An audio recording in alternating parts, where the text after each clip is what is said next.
everybody. So with the release of Saw X this week, we now have 10 films in the Saw franchise. And overall, this is a franchise I do have a lot of fun with. I've grown up with the franchise ever since that first film debuted when I was a kid. For a very long time, it was a yearly tradition to go and see the new Saw film around Halloween time, which was kind of a bummer that Saw X didn't come out technically around Halloween time, but close enough. Still to this day, I have a ton of fun with the franchise. All the elaborate, gory traps, so many iconic characters, a wide variety of apprentices, and a lot of convoluted backstory as the sequels went on, and I enjoy a whole lot of it. Obviously, this is just my personal ranking. I want to hear your rankings in the comment section down below, because I guarantee there's going to be a wide variety of different lists in the comment section, especially when it comes to a lot of these sequels. But without further ado, let's get right into my list. In last place, I have Saw 3D, aka Saw the Final Chapter. Now, at this point in time, the Saw franchise had one new film out every October from 2004 to 2010. So by this point, you could definitely feel the creative juices just weren't there anymore. They were trying their hardest to tie up a lot of the loose ends,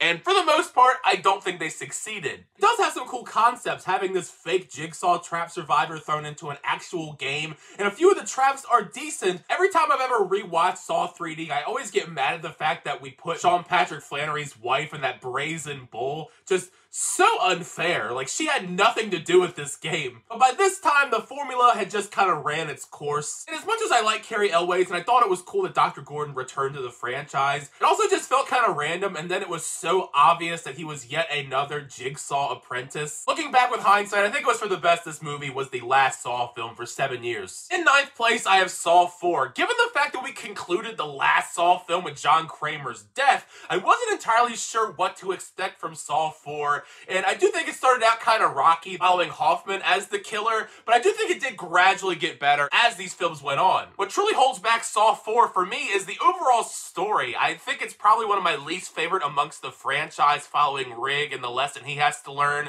But what it lacks in story, I think it makes up for with some pretty amazing, elaborate traps. From the opening trap in the mausoleum to scalpings, that wickedly violent bedroom trap. The big one that still blows my mind, no pun intended, is seeing Donnie Wahlberg's head explode as it got smashed in between two blocks of ice. It's great looking back in sequels like this, because back when the film came out, I was not a big fan of Hoffman or the reveal that he was yet another secret apprentice, especially due to the fact that Hoffman is barely even in this movie at all. Once he got more screen time, I found myself thinking he was a pretty decent character. In eighth place, I have Jigsaw. I still remember how excited I was when they announced we were getting a brand new Saw installment. It had been so long, and it had been 7 years since the last film. Jigsaw does provide fascinating elements within its story, the mystery angle building up this game, and how the hell could John Kramer still be alive? However, at first it does feel like Jigsaw is trying to provide something new, fresh, and different to the franchise. It does inevitably more or less devolve into the Saw tropes, which some are good and some not so much. The overwhelming majority of the traps in Jigsaw I found to be pretty toned down, unfortunately, other than the final trap with the laser collar. That one kind of saved the movie for me a little bit, how wild that trap was. Another major factor that kind of lets me down is the twist. I do think it is mildly interesting, the fact that this entire time it was a game that we saw in the past, which explains why Jigsaw is in the movie. But to me, it's probably one of the most ridiculous twists in the franchise to this point. When you think about it, everything that's going on and them trying to fake you out, a lot of it just does not line up consistently. Only when you see these big flat screen TVs in the past, you gotta think John Kramer has been dead since the early 2000s. They didn't have those TVs back then. Coupled with the fact that we have yet another secret Jigsaw apprentice, Logan being one before all the other ones that we'd seen before. It's not exactly the return to form that I wanted from the franchise after all these years, but it's, I guess, fine. In seventh place, I have Saw 5. The battle between Strahm and Hoffman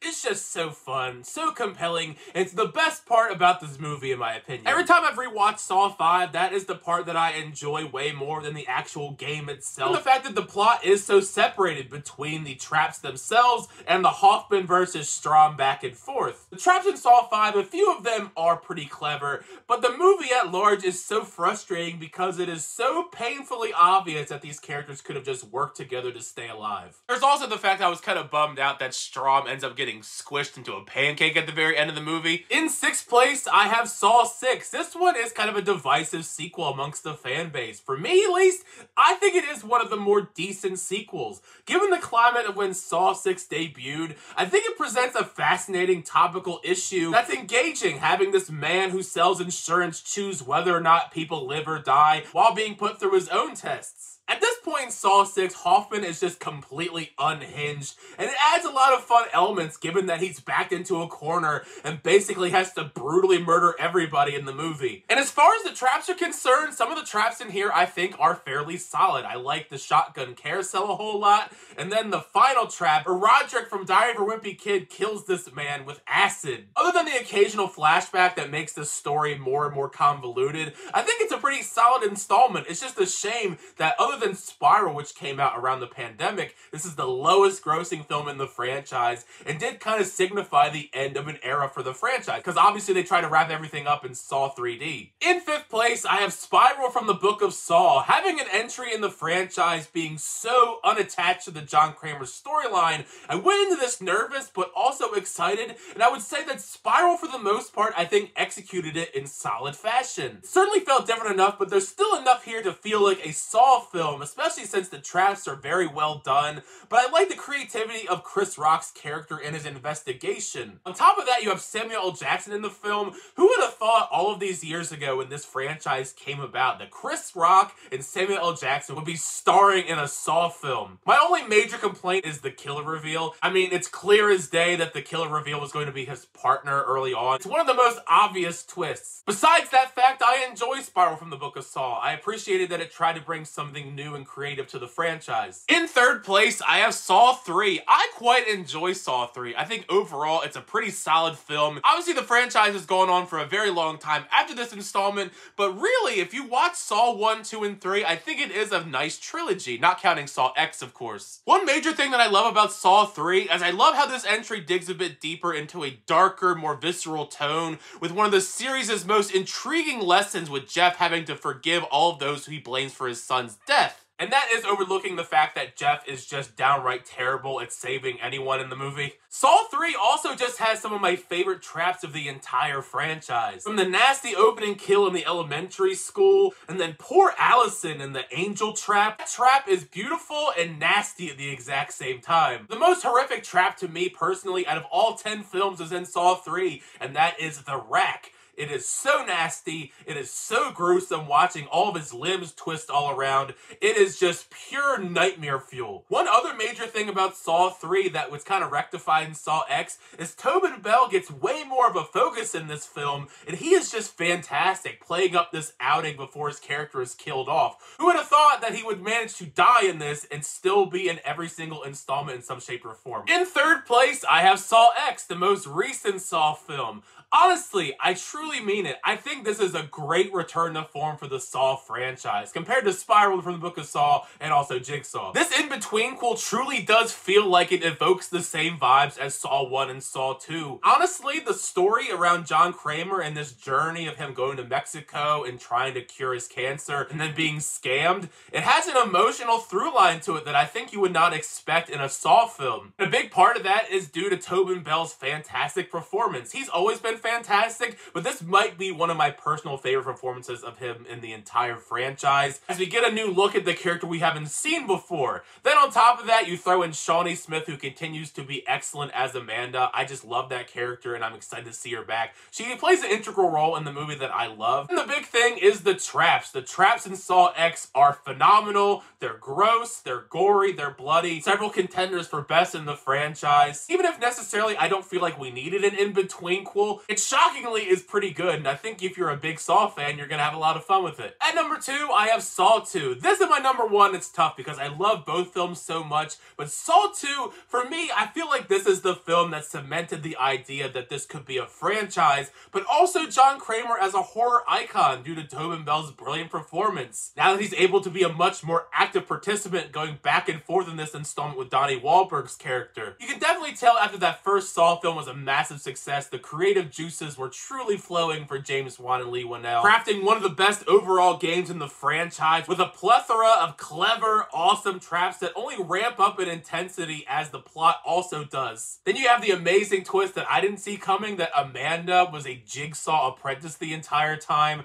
It's one of the most rewatchable sequels of the entire franchise. It is so much fun. And at number 1, I have Saw. Even still after all these years, I love this first Saw film. It's inspiring how innovative it was for the genre of horror. I do think it is, in a way, a classic. Both James Wan and Leigh Whannell put forth such a phenomenal effort crafting a compelling mystery with shocking suspenseful sequences and horror, despite the fact they had a shoestring-sized budget. Now, looking back, you can definitely tell the budget for the movie was pretty low, but they truly make the most having the film being set in one central location. You can see the craft and creativity shine through. It probably has one of my favorite horror twists of all time when Tobin Bell gets up off the floor. It's a dark, depressing kind of ending. In a way, I also love that it's that way. So yeah, the first film is my favorite, although it is neck and neck with the second film. How fantastic the first 3 Saw films were. I wish one day that James Wan and Leigh Whannell would return to the franchise. Both of them have gone on to massive success since then, and one day I would love for them to just come back in some shape or form. But there you have it. That is my ranking of all 10 films in the Saw franchise. It's been a lot of fun discussing some Saw with you guys on the channel.